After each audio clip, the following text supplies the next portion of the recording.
And the other half is just the positive impact we're able to have. So we serve, over 1 million households at this point. So those are all, folks for whom we're able to provide access to healthy essentials that they may not have been able to afford on a habitual basis before. So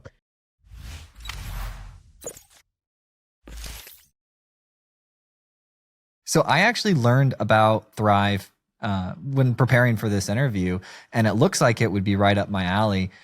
Can you tell me a little bit about what it is from a high level? Yeah. So Thrive Market's a membership-based online grocery store. So our members pay us $60 a year or $12 a month. So similar to a Costco membership. And in exchange, they get member-only pricing and free delivery on a top-selling catalog of the highest quality natural and organic grocery products. So the kind of stuff you'd find at a high-end or health-focused grocery store like a Whole Foods, except the price is up to 30% off, delivered free to their door. So the mission of the business is to make healthy living easy and affordable for as many people as possible. So we want to be able to provide access to those higher quality natural organic products at prices that are closer to the conventional equivalents. And then the business has been around since late 2014, so almost 9 years into it at this point. And did you get started at the very beginning, or did you come in partway through? No, I was there more or less in the beginning. I was one of the co-founders of the business. So I ended up meeting my business partners, Nick, Gunnar, and Kate, in the summer of 2014. So I had been an e-commerce entrepreneur for about 3 years before that. I'd run a company in the fashion technology space. Just ended up selling that business and figuring out what to do next.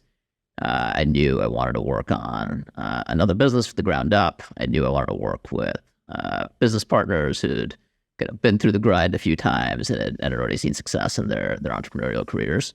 But probably most importantly, I wanted to work on something that had some real scale potential, and that was in an industry that was sort of closer to my personal interests. So, health and wellness is something that's substantially personally important to me. More so than women's fashion. So, we ended up getting connected through some mutual friends in the LA venture scene. And over the course of a few weeks, just fell in love with the mission of the business and what they were looking to accomplish. And then jumped on board in it was July of 2014, so just about 9 years ago now. And so the way it works, because I buy a lot of the organic type food, and so right when I saw it, I was like, yes, this is going to be cool. So I buy membership. It's like $60 a year, and then I get like random coupons on the thing. I tell it what I buy, and then it just gives me coupons here and there. Is that right or no? No, so it's you will get deals. So you sign up for membership, and then you can browse and build a basket the same as you would on any other e-commerce site. So we own and manage all our own inventory. So we carry about 5,500 products. We fulfill them out of our own fulfillment centers and a network of third-party logistics centers that we also manage. So it's all product that's curated by our team. It's held to the highest standards in the grocery industry. So we carry, probably about the top 5% of the natural organic products that are available today. So everything's carefully selected for ingredient quality, the ethics of the supply chain. It's tagged according to 90 plus filters for, your dietary preferences, ingredient sensitivities, health goals, and so on. So our goal is to make that shopping journey really easy for the health-focused consumer. So you buy your membership, you jump onto the website or the mobile apps. You can go through a personalized onboarding sequence where you answer a lot of questions about the kinds of products you're interested in, your diet, your lifestyle goals, and so on. We will recommend products to you, but at the moment you're building that basket. Our average customers, adding upwards of 15 items to their cart.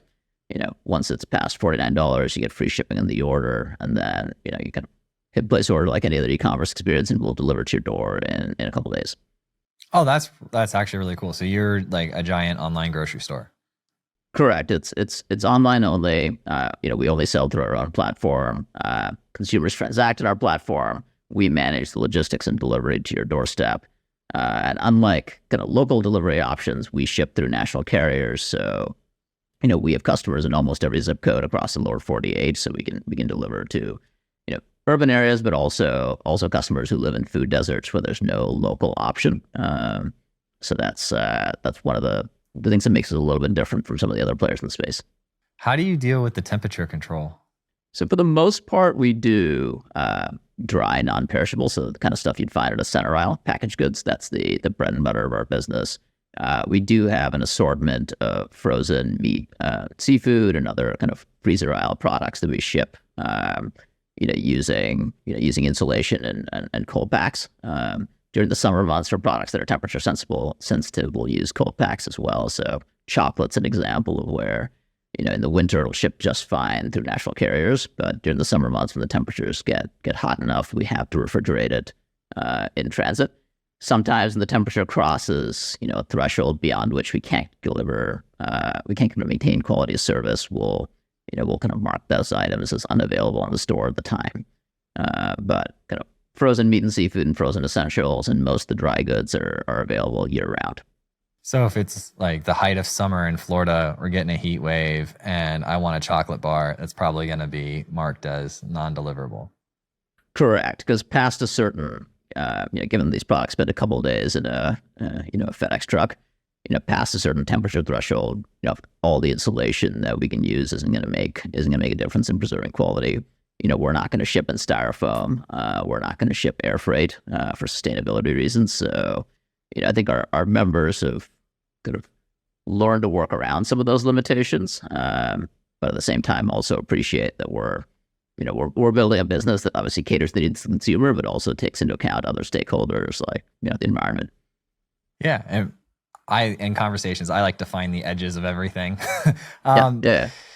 But it makes sense. Like in my mind, I like to reduce things to make them simple. And I would say, okay, for those center food type aisles, like if I want to get some high quality, I eat a lot of almonds, I eat a lot of cashews, those types of things. I could get those from, or my kids, like my daughter's gluten-free, so she needs the special gluten-free goldfish type deal. So you guys have a lot of that organic and gluten-free stuff, right?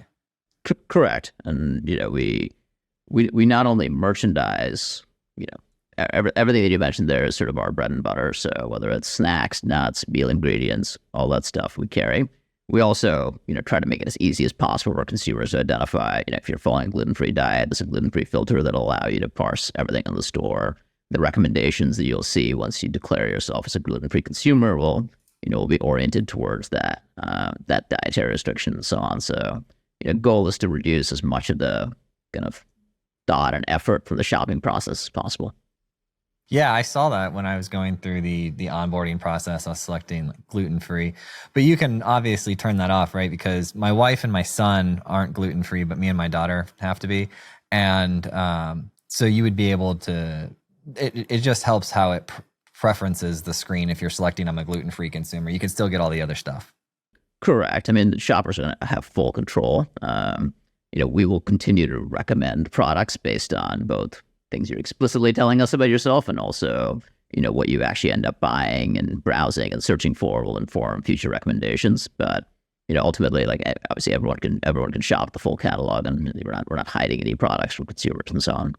This is an area that we're continuing to focus on. So, as we continue to evolve the platform, one of our goals is to really continue to lean into this idea of one-to-one personalization and make sure that, we can continue to, really reduce that effort and continue to present the products to consumers that are most relevant for their needs based on as many signals as we can gather about your behavior and, the kinds of products that you orient towards.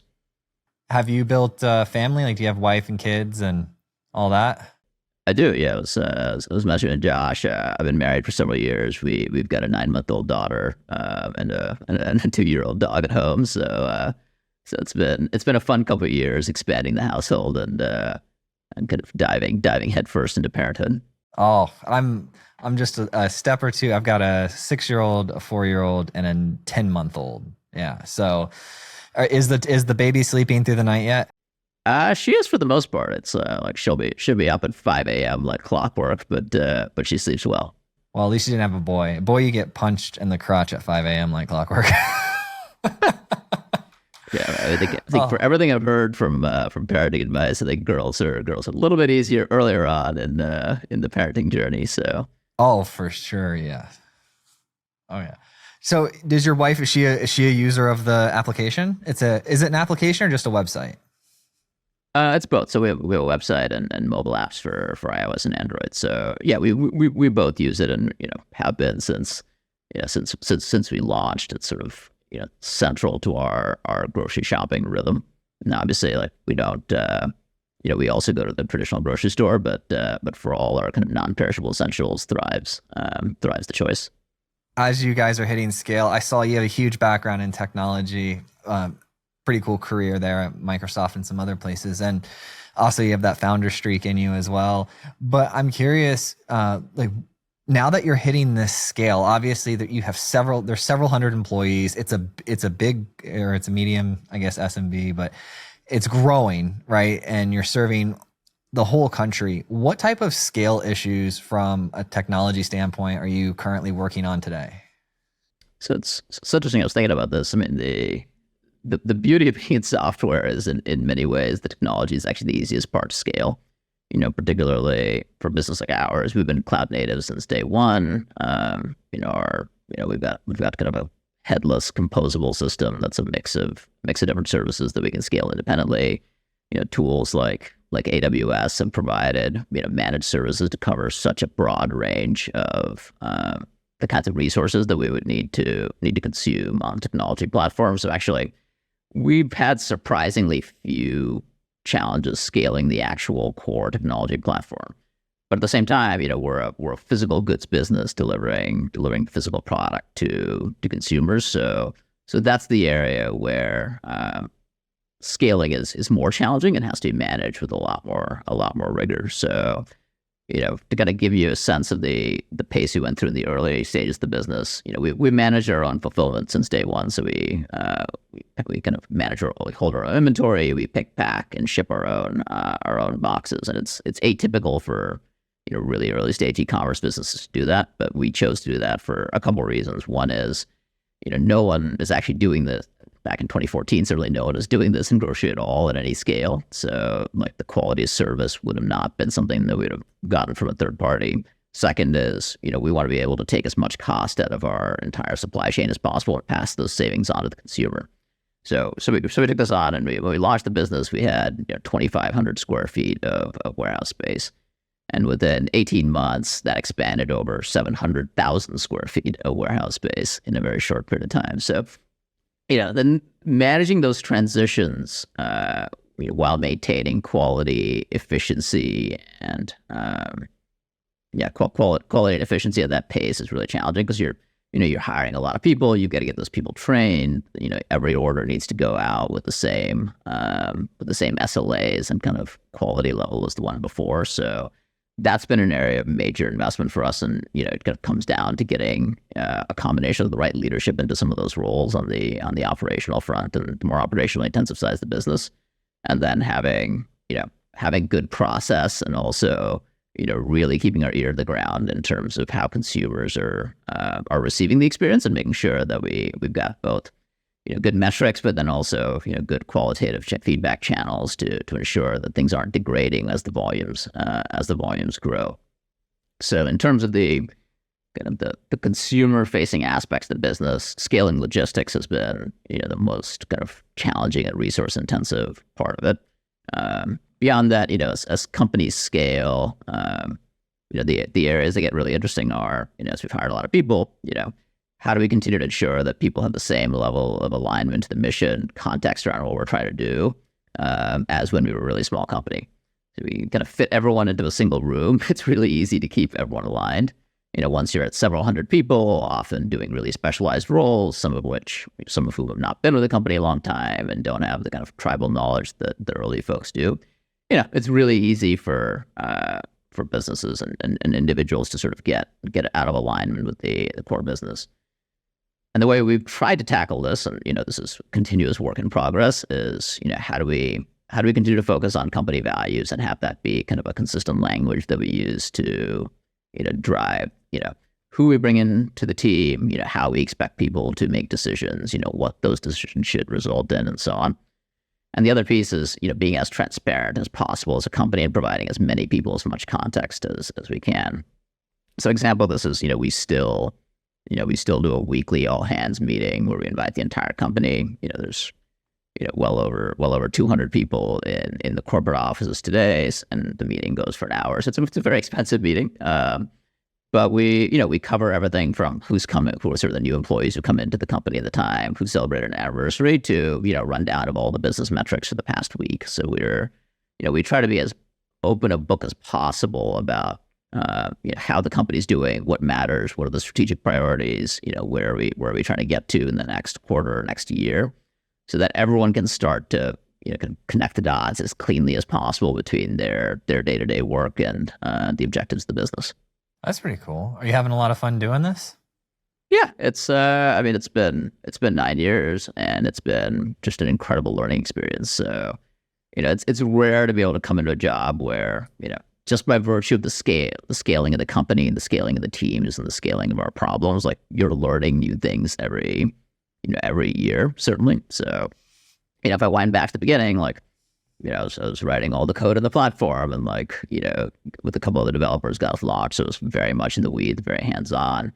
Since then, I've learned to delegate, learn to hire the right kinds of people, learn to put in process and structure, and scale myself as a leader.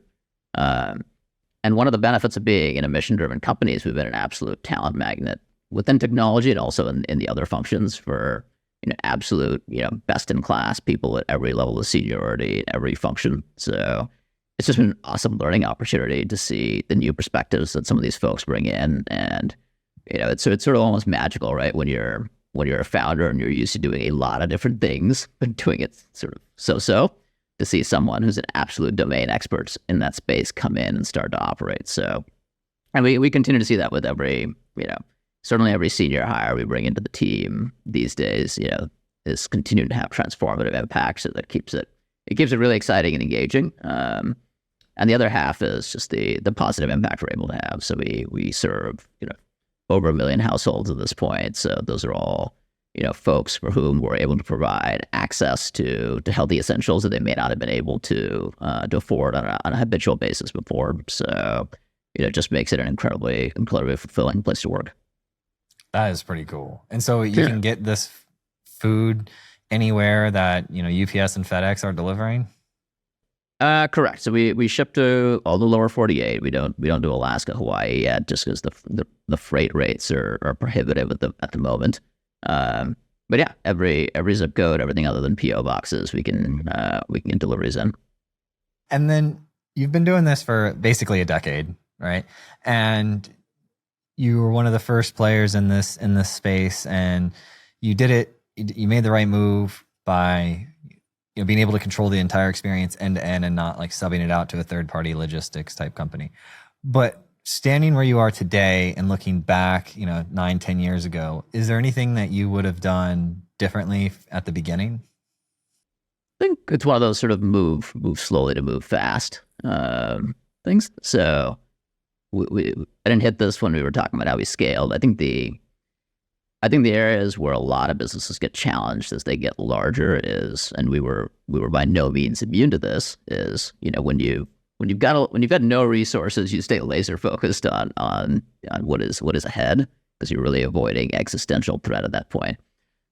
As our business scaled, we were able to raise capital, we're able to kind of have resources, have a team.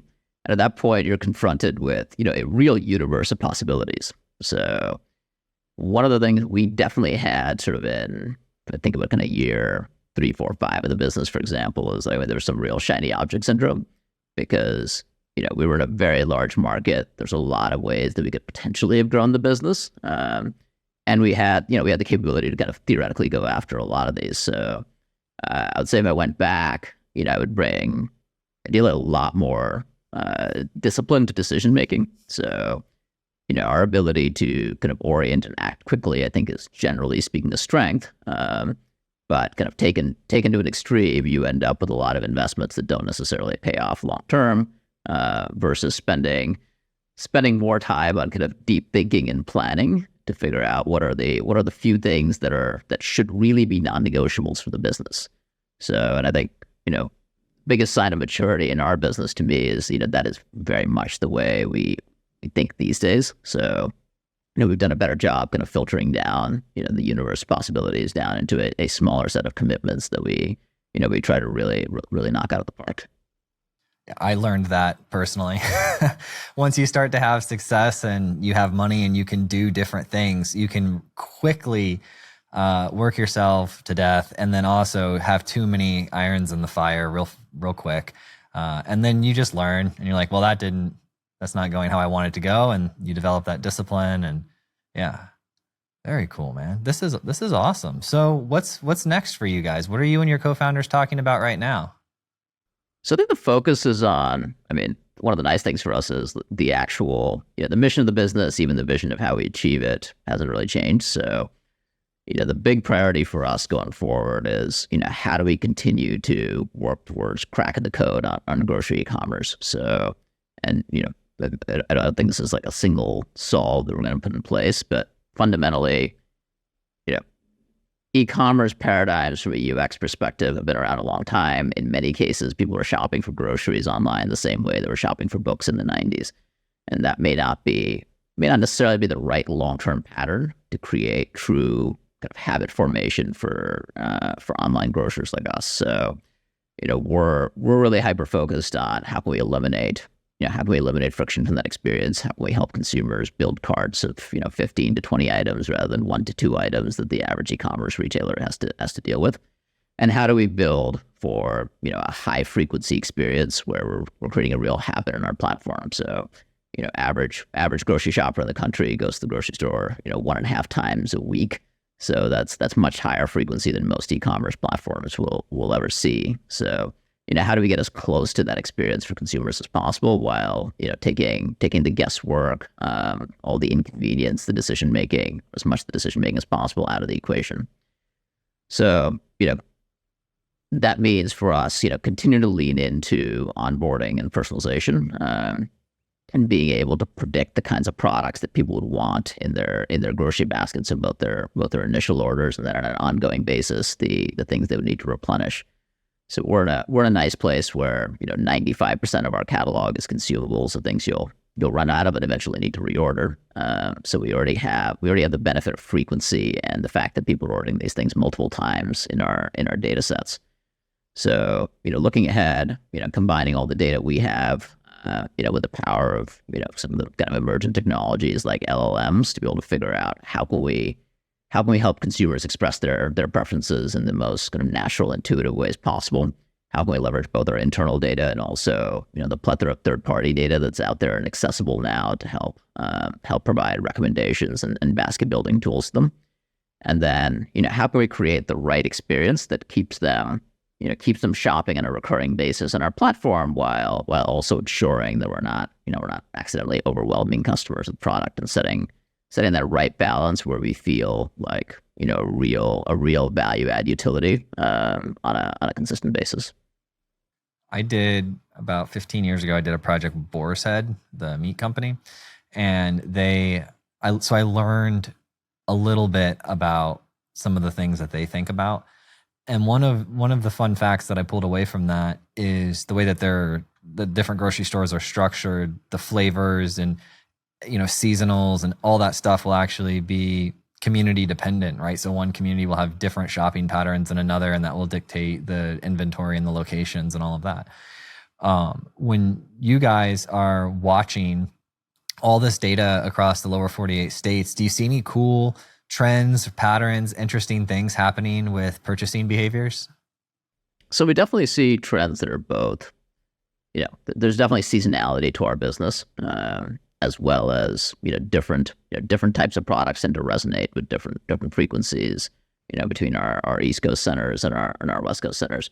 I mean, our catalog is nationalized, so at least at the moment today, we sell exactly the same product nationwide, regardless of where you're located. So I think over time, hopefully there is an opportunity for us to lean into those local preferences in a more intentional way. So right now, our recommendation systems and so on will take customer location into account in terms of what ends up getting recommended. But I think there's a lot more to be done there in the future. You guys have customers who are asking for fresh groceries, like strawberries and things like that. Yeah. Yeah. I mean, it's it's certainly our long-term ambition to be kind of a full solution to our members, and it is absolutely something that comes up in customer feedback as a resonant theme. We've started the business focused on the non-perishable side of the catalog because it drives a very significant portion of the basket.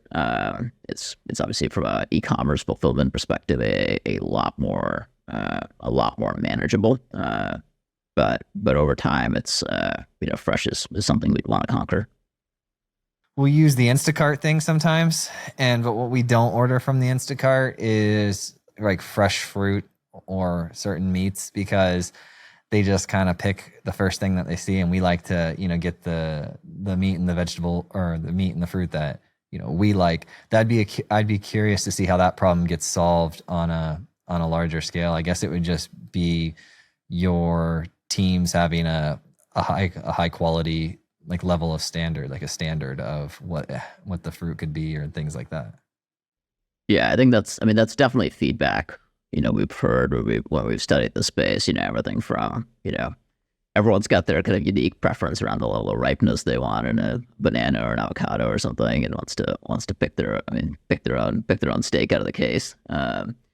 It's interesting. It's not I haven't seen anyone solve this yet online, and it's doubly tough for a marketplace business like Instacart, where they just don't have the level of control as a kind of like a direct retailer like we would be able to. The good news is I think most of the on things like ripeness levels and so on, most of the data is actually available under the hood. So whether it be us or some other retailer, I think there's definitely a pathway towards being able to expose more and more of that to the consumer.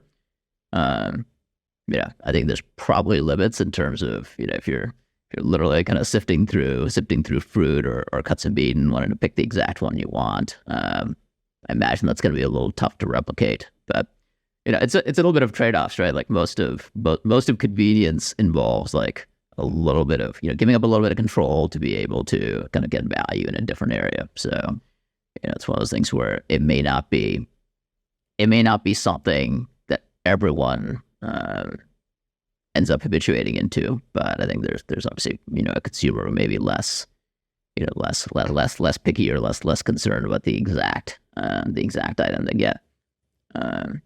It's sort of interesting going through this over the pandemic because I was very much in the same boat where go in and feel every single thing and be very selective.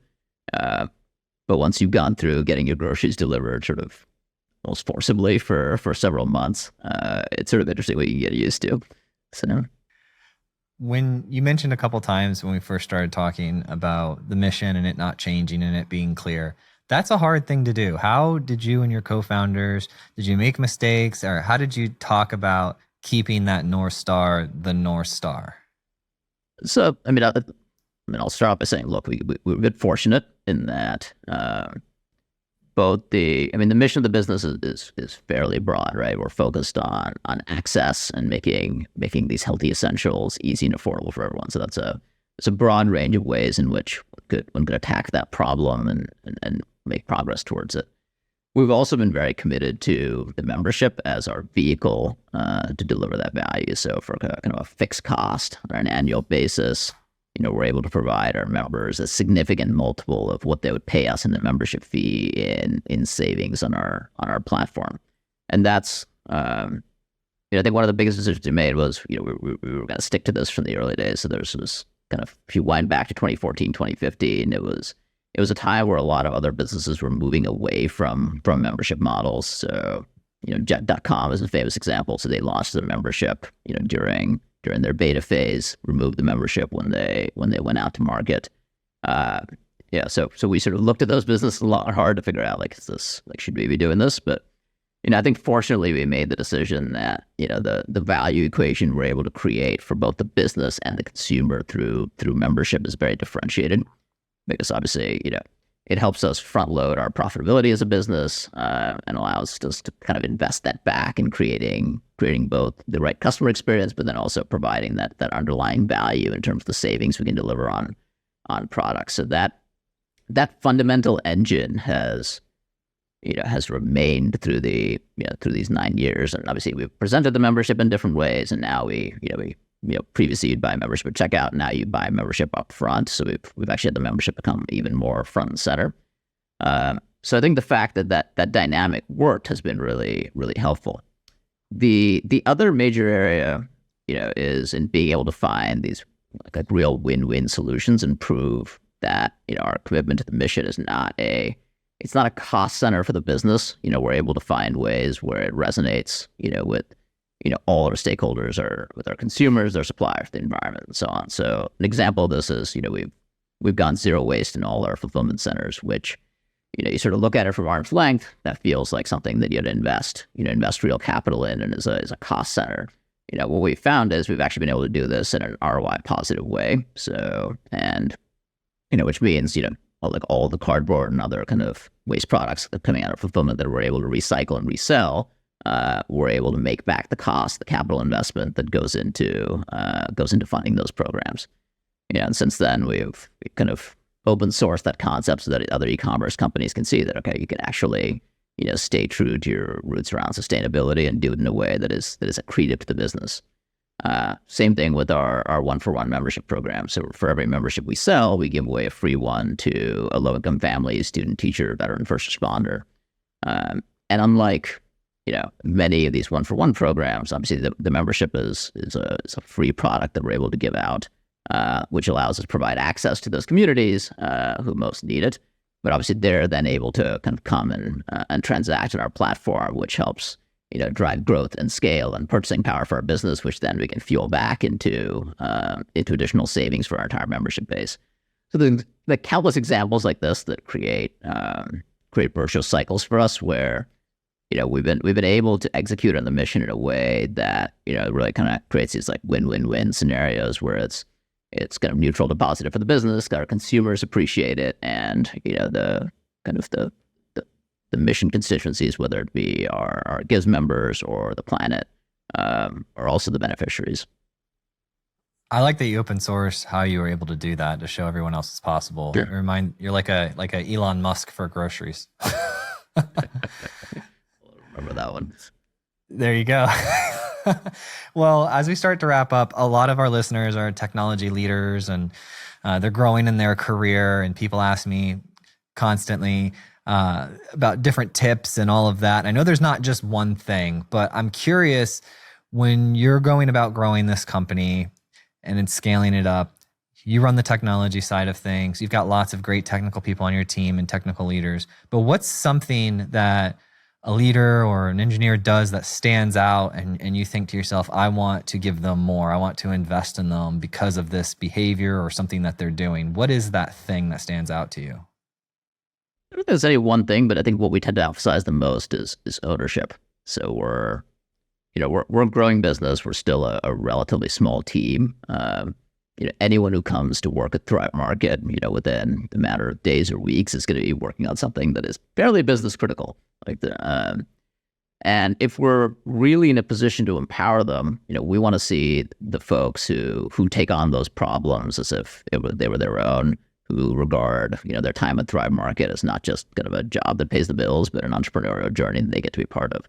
And what you see with that is, you see, better autonomous decision making. So, being able to, make the right decision for the long-term success of the company and the consumer, even when, it may involve kind of short-term effort or short-term pain or more work or more ambiguity.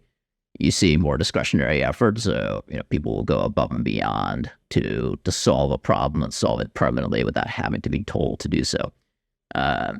And you see people who think ahead because they're regarding kind of their role in this journey as being long-term.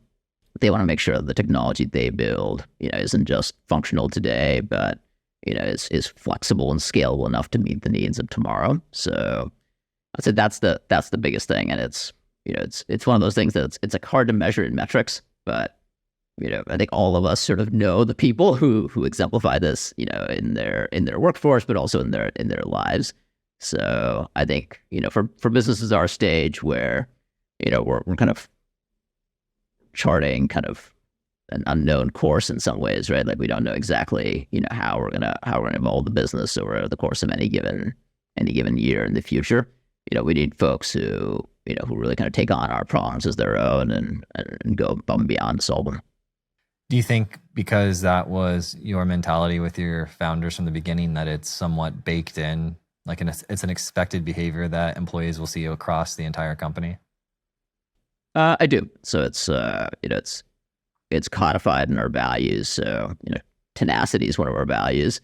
So that boils down to we really want folks who will be scrappy, will deliver results. So it's in the conversation. It's how we go when we're kind of running performance review cycles. Like it's in the language that's used there, and it's definitely part of the expectation on a day-to-day basis. Well, is there anything else that we want to get out there to the world today? People go sign up. Is there a free trial or something we could point people to? No free trial at the moment, but the membership's risk free. Sign up. Anyone who doesn't like it, you have a 30-day period to reach out and you'll get your money back. But we're confident that that anyone who goes out and tries it will have an amazing experience. Amazing. Well, Sasha, man, we made a podcast. How do you feel? Feels great. This was a lot of fun.